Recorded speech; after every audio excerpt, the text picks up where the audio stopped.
Hello and welcome to Nerf Ultimate Championship. In this video, I'm going to teach you 10 quick things about this game that you are going to want to know if you want to be even half decent at this game, because there is a lot of tweaking and settings and all that kind of jazz, and we're going to go through all of that in this video. Let's begin. So the major thing that I'm going to be talking about here is the priming options. There's 3 different styles. You have auto priming, which will fire the blaster without needing to prime. However, you notice if I do try to spam the trigger, it's only going to fire so fast. Then you have manual fire, which will not auto prime. You'll notice when I pull the trigger, nothing happens. It'll require you to prime the blaster like so. That might not seem like a great idea, but it does enable you to slam fire, which is when you hold the trigger down and repeatedly prime, allowing you to fire as fast as possible. The thing I'm going to recommend the most is dual wielding. This will allow you to do slam fire when you're operating the blaster in one hand. However, if you do decide to dual wield, you will be able to use both automatically like so. This is the mode I recommend the most. Now, the one thing that this game nails, and the reason that I love it so much, is because it actually tries to somewhat accurately portray how Nerf darts travel. You'll notice a lot of Nerf video games will have the darts simulate closer to real steel bullets. They'll travel in a very straight line, almost like lasers, and it's not quite accurate to how the little foam darts shoot out of the very cheap plastic Nerf toy, you know what I mean? But you'll notice if I fire, you'll notice the darts actually somewhat travel consistently. There's what they call a bullet drop. Even though these are darts, it's still the same kind of principle, where gravity begins to have its effect on the dart after a certain distance. And kind of segueing into my third tip, get close. The way Nerf kind of works is you can't really shoot things from far away. When you're in fights with other players, definitely get close to them.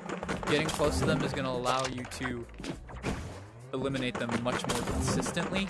It's going to put you in a little more danger, but if you know what you're doing, you're going to be able to get those eliminations before they can. Now, for my fourth tip, I'm going to recommend you do the parkour zone in this little social hub area when you're waiting for a match or you're waiting for people. Or literally, if you just now log on, you just take a couple laps through the parkour zone. It's going to help you kind of familiarize yourself with how the parkour works, when to time your jump button, kind of just how to manipulate yourself in the virtual space and whatnot.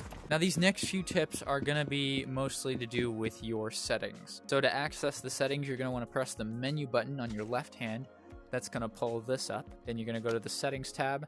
Now, the first thing you're going to want to do is you're going to want to go to comfort and really try and figure out your turning options, what works best for you. I like using my right stick to look around. That way I don't have to put as much energy into physically looking around.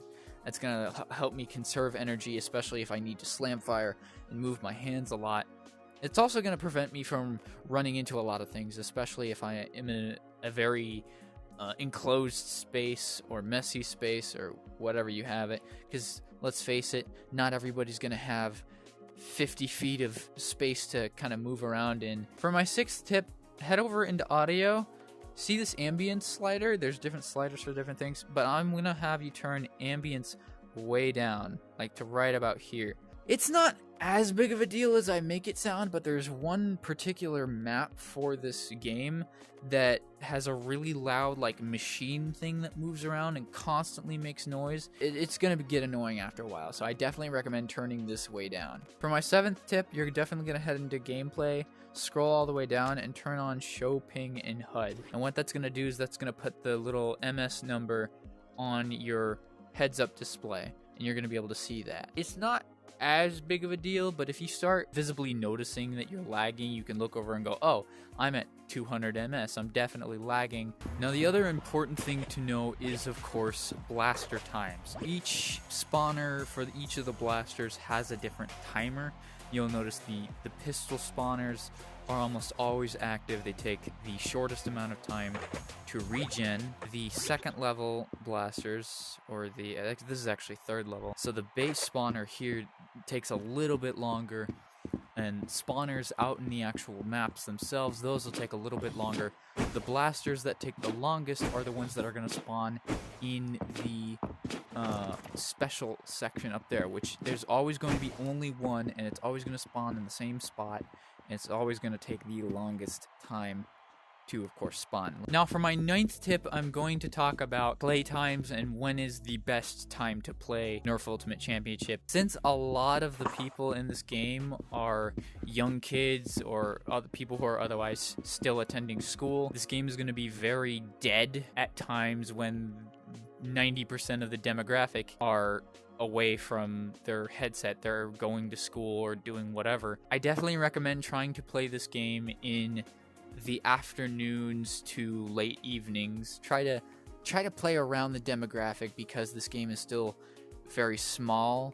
It just released. A lot of the demographic and the people who play this game are young kids who have things like school to go to and curfew and all that. And for my final tip, I'm definitely going to recommend joining the Discord server. This is where not everybody who plays the game hangs out, but a good amount of people who are dedicated, who have a decent amount of hours in this game, are going to be on here. You're also going to be able to see things like if the servers are down or if we get updates or giveaways. I definitely recommend joining the Discord server here. And that's going to pretty much do it for tips and tricks and whatnot. These are just a few things that I'm teaching you just to kind of get you started with the game, kind of teach you a little bit about what to do, what not to do, certain settings to have, yada yada yada. I mostly do gameplay videos for this particular game. If you want to check those out, I have made a couple already. Those are going to be in the description, the link to the playlist anyway. But yeah, that's going to pretty much do it for this video. If you learned something, if you kind of liked the format of the video, you might as well subscribe. I am uploading every single day. Shut up, kid! Thank you very much for watching, and I'll see you tomorrow.